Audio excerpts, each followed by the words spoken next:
नमस्कार, आप देख रहे हैं A1 उत्तराखंड और मैं हूं आपके साथ आयुषी गुप्ता। बुलेटिन की शुरुआत करेंगे इस वक्त की हेडलाइंस के साथ।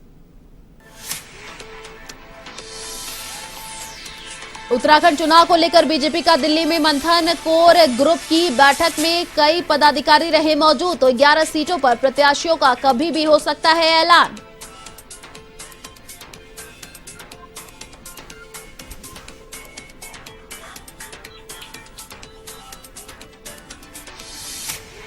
छत्तीसगढ़ के सीएम भूपेश बघेल ने उत्तराखंड में लॉन्च किया कांग्रेस का कैंपेन थीम और सॉन्ग। धामी सरकार पर भी साधा निशाना, तो हरीश रावत, गणेश गोदियाल और प्रीतम सिंह भी रहे मौजूद।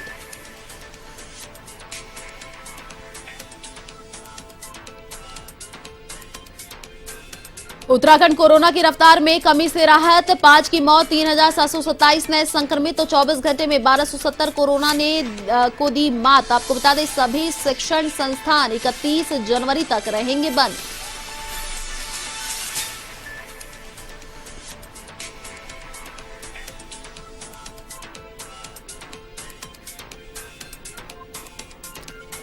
उत्तराखंड के पहाड़ी इलाकों में बिगड़ा मौसम। मसूरी और नैनीताल में खूब बर्फबारी, तो चमोली के 100 गांव बर्फ से ढके। चंबा, धनोल्टी और बद्रीनाथ हाईवे बंद। केदारनाथ में 14 फीट तक बर्फ जमा।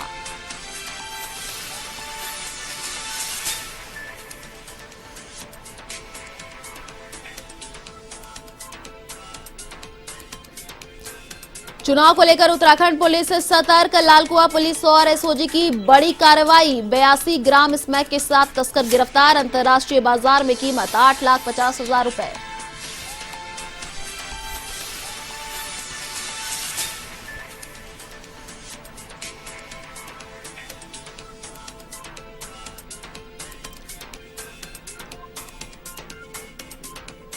और अब खबरें विस्तार से। छत्तीसगढ़ के मुख्यमंत्री भूपेश बघेल ने केंद्र की मोदी सरकार पर हमला बोला। उन्होंने कहा कि महंगाई, बेरोजगारी पर मोदी सरकार मौन है। ये बात उन्होंने उत्तराखंड के देहरादून में कही है। तो वहीं उन्होंने उत्तराखंड कांग्रेस कमेटी का कैंपेन थीम, कैंपेन सॉन्ग और उत्तराखंड स्वाभिमान 4 धाम 4 काम का विमोचन भी किया। इस दौरान उन्होंने कांग्रेस के इंटरनेट मीडिया के व्हाट्सएप प्रोग्राम भी लॉन्च किए।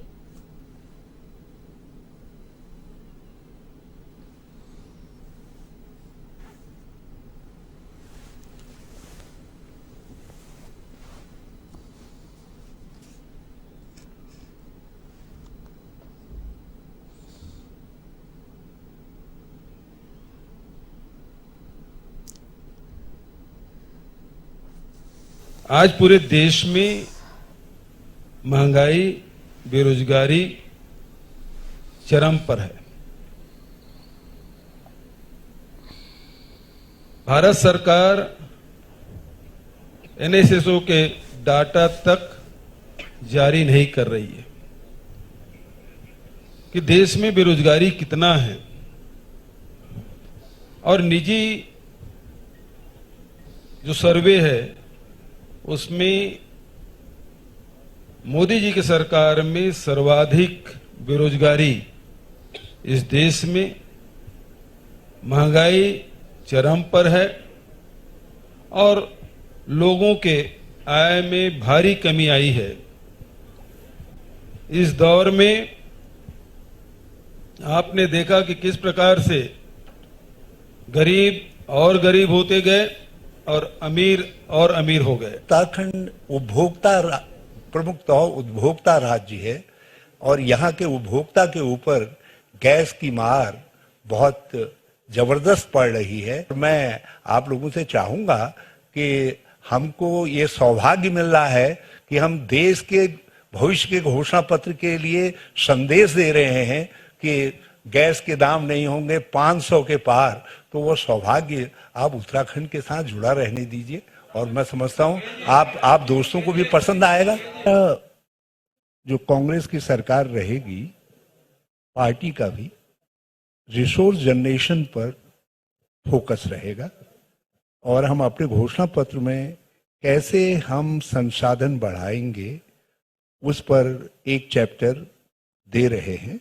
ऐसा नहीं है कि हम केवल वादे कर रहे हैं, केवल हम एक्सचेकर से आउटफ्लो का जिक्र कर रहे हैं, हम इनफ्लो क्या होगा, कहां से रिसोर्सेज जुटेंगे।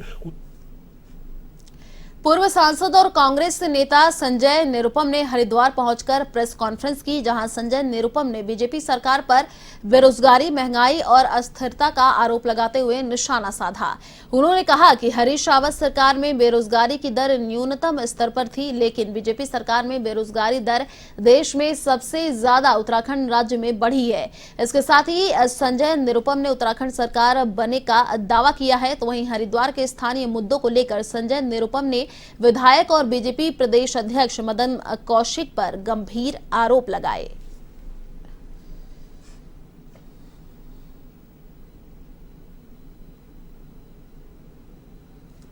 वो जैसे तैसे चलता रहा, उसका नतीजा ये हुआ कि उत्तराखंड में जबरदस्त बेरोजगारी बढ़ी।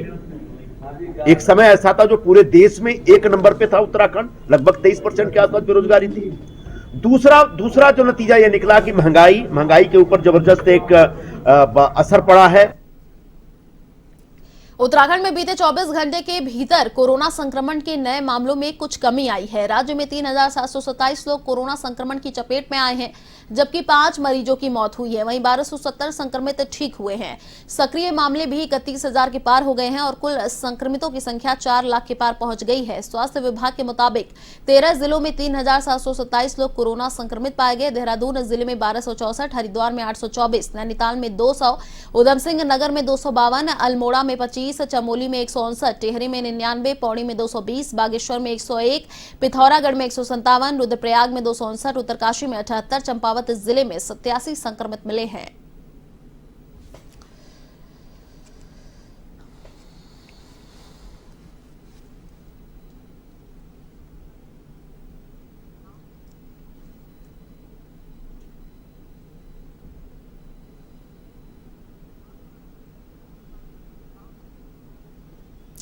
ऋषिकेश नगर निगम के सभागार में पीजी कॉलेज के राष्ट्रीय सेवा योजना से जुड़ी छात्राओं को सम्मानित करने के लिए कार्यक्रम का आयोजन किया गया, जिसका शुभारंभ कराटे कोच शिवानी गुप्ता ने किया। शिवानी गुप्ता ने बताया कि वर्तमान समय में बेटियां पुरुषों के कंधे से कंधा मिलाकर चल रही हैं, फिर भी बेटियों के सम्मान में कहीं न कहीं कमी देखने को मिल रही है। इसलिए उन्होंने बेटियों को सम्मानित करने का काम किया है। इस दौरान राष्ट्रीय बालिका दिवस के अवसर पर राष्ट्रीय सेवा योजना की छात्राओं को सम्मानित किया गया। सम्मान के रूप में प्रशस्ति पत्र पाकर छात्राएं गदगद नजर आई। मौके पर छात्राओं को आत्मरक्षा के लिए कराटे कोच ने 1 दिवसीय कराटे प्रशिक्षण भी दिया।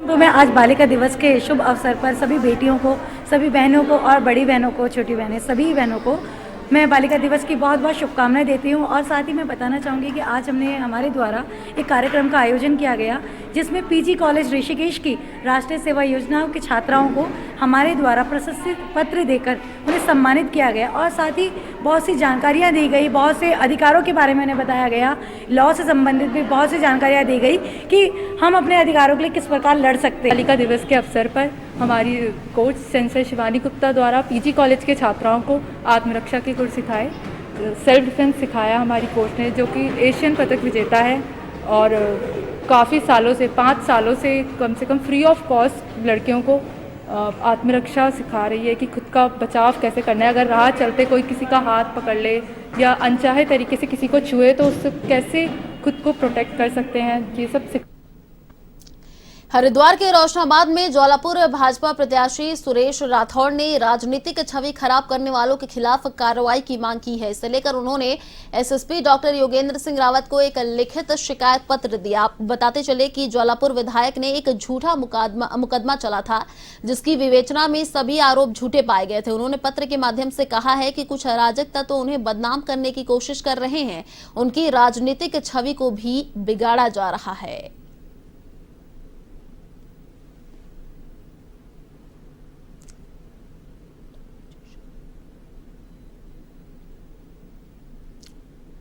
भारतीय जनता पार्टी का जब से मैं प्रत्याशी घोषित हुआ हूँ, कुछ असामाजिक तत्व मेरी सामाजिक और राजनीतिक छवि को खराब करना चाहते हैं।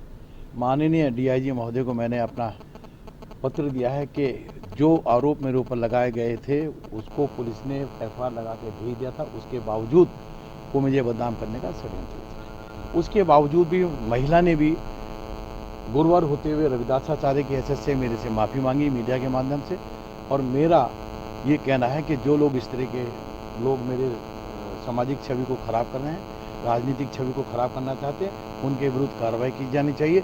और जहां तक मानहानि की बात होगी, मैं कोर्ट के द्वारा ऐसे जो इलेक्ट्रॉनिक मीडिया के माध्यम से, अखबार के माध्यम से मुझे बदनाम करने का प्रयास करेंगे या साजिश करेंगे, उनके विरुद्ध में न्यायालय में जाऊंगा और उनके विरुद्ध मानहानि का दावा करूंगा। ऐसे लोगों को किसी भी कीमत पर हमारी ओर से बख्शा नहीं जाएगा। आपने बिल्कुल सच पर कहा, हम इसकी जांच करा रहे हैं और वो निरंतर जो एफआईआर लगाई थी कोर्ट के द्वारा जो दोबारा से कहा गया, उसकी भी जांच जल्दी से जल्दी करा कर भेजेंगे। और आपके साथ जो लोग इस तरह के कृत्य कर रहे हैं, अगर कोई दोषी होगा तो उसके विरुद्ध कार्रवाई। इसमें जो वर्तमान प्रत्याशी और जो विधायक हैं, इन्होंने एक यहाँ पर तहरीर दी है जिसमें इन्होंने कतिपय लोगों पर उनके विरुद्ध षड्यंत्र करने का आरोप लगाया है और उनकी मानहानि का आरोप लगाया है। तो इस प्रकरण में हम जांच करके जो भी अग्रिम कार्रवाई होगी वो की जाएगी। स्वागत है। अल्मोड़ा में ईवीएम का प्रथम रेंडमाइजेशन जिला निर्वाचन अधिकारी वंदना सिंह की अध्यक्षता और विभिन्न राजनीतिक दलों के प्रतिनिधियों की उपस्थिति में संपन्न हुआ। जिला निर्वाचन अधिकारी ने कहा कि भारत निर्वाचन आयोग के निर्देशानुसार ऑनलाइन प्रथम रेंडमाइजेशन के बाद ईवीएम एवं वीवीपैट मशीन विधानसभावर आवंटित हो गई है। उन्होंने कहा कि निर्वाचन प्रक्रिया को निष्पक्ष एवं पारदर्शिता के साथ संपन्न कराने के रेंडमाइजेशन किया जाता है।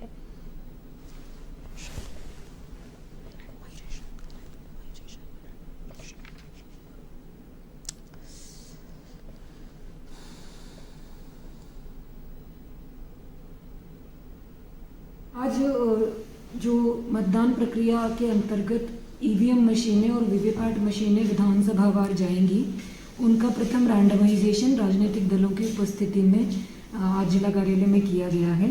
पूरे जनपद में कुल 1350 बीयू, 1350 सीयू और 1456 वीवीपैट को रैंडमाइज करते हुए विधानसभावार आवश्यकता के अनुसार इसको अलॉट किया गया है।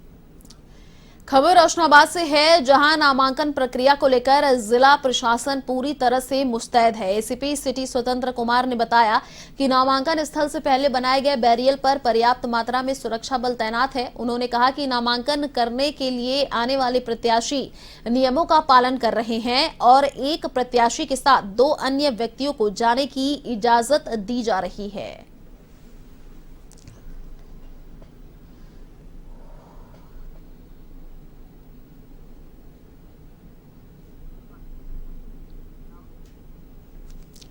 खबर उत्तराखंड के काशीपुर से है, जहां कुंडा थाना क्षेत्र में विधानसभा चुनाव के मद्देनजर आदर्श आचार संहिता की पालना के लिए पुलिस प्रशासन मुस्तैद है। इसी के चलते पुलिस ने उत्तर प्रदेश सीमा से सटे सूर्या पुलिस चौकी बॉर्डर पर चेकिंग के दौरान 6,50,000 रुपए की नकदी बरामद की है। आपको बता दें कि साथ ही 4 युवकों को भी गिरफ्तार किया गया है। पुलिस ने चुनाव प्रचार के दौरान पैसा इधर उधर करने की आशंका जताई है। फिलहाल मामले की जांच जारी है।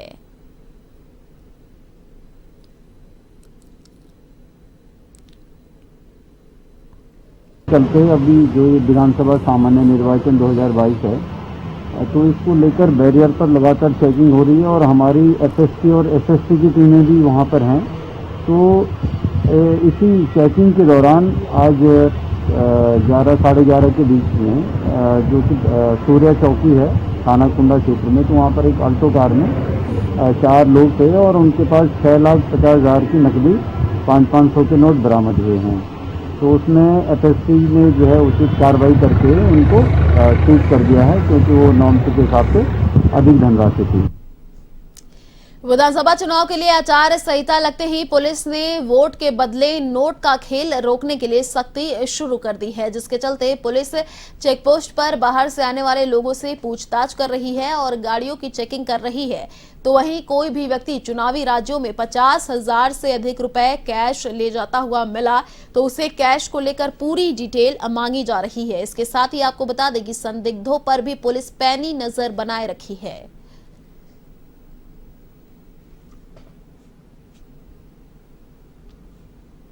यहाँ पर जो हमारा चेक पोस्ट है सुभाष नगर का, यहाँ पर आया हूँ। जितने हमारे सिविल पुलिस के सब इंस्पेक्टर हैं कांस्टेबल्स हैं और पैरामिलिट्री के सब इंस्पेक्टर कांस्टेबल्स हैं, सबको ब्रीफ किया गया है कि यहाँ बैरियर पर किस प्रकार की चेकिंग होनी है और किस तरीके से चेकिंग होनी है। और इसके अलावा यहाँ पर जो हमारा पुलिस बल है और सीआरपीएफ के जवान हैं, सब लोग अलर्ट हैं, अच्छे से चेकिंग की जा रही है।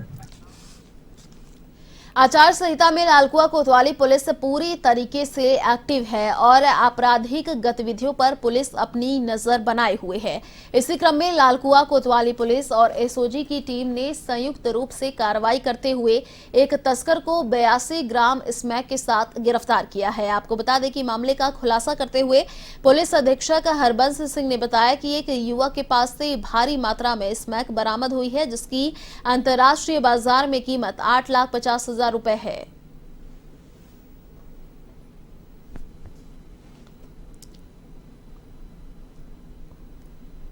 ये कल कोतवाली, लालकुआ और एसओजी की संयुक्त अभियान में बाबू हसन नाम के व्यक्ति को गिरफ्तार किया गया है, जिसके पास से 82 ग्राम अवैध स्मैक बरामद हुई है और जिसकी अंतर्राष्ट्रीय बाजार में कीमत 8.5 लाख रुपए है। ये व्यक्ति जो बाबू हसन है, ये यहीं लालकुआ का रहने वाला है, नगीना कॉलोनी का। जो हमारा पुलिस का अभियान है ये लगातार जारी रहेगा।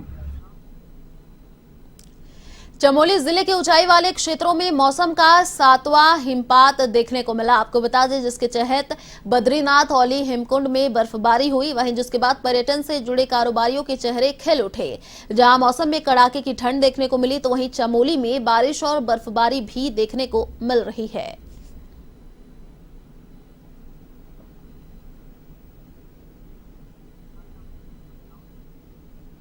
फिलहाल इस बुलेटिन में इतना ही। देश और दुनिया की तमाम बड़ी खबरों को देखने के लिए आप देखते रहिए A1 टीवी। नमस्कार।